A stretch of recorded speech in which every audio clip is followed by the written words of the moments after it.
Now there's no more copay for birth control. So patients who we were having a really hard time optimizing which birth control they were on one that had a really high copay, there's no more copays. So they suddenly can be controlled, whether it's because they have a real issue or just even as birth control, whatever the cause is. That was huge, and that started last summer, and as of January 1st, all plans did that.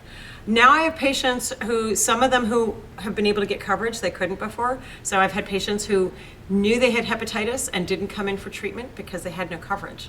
And now they have coverage and they're coming in and we're treating them, which is amazing. A young woman who was born in another country, so she knew as a teenager that she was diagnosed, but got here and had no coverage.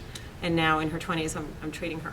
I had some patients who are going to benefit in January start enrolling in October, but in January when the exchanges have kicked in, because I still have patients who don't come in because they don't have coverage. They lost their job, they either can't afford to COBRA or the COBRA's run out, and they're stuck. They're in between. They don't meet the current Medicaid threshold, and they can't afford the open market. So as the exchanges set in, that's going to be amazing because they can come back in. And these are patients who are already established.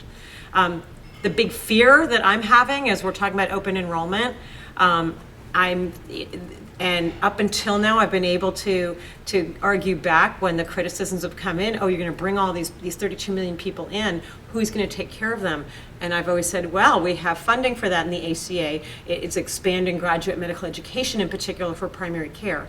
However, the new budget has come out and it has cut graduate medical education funding.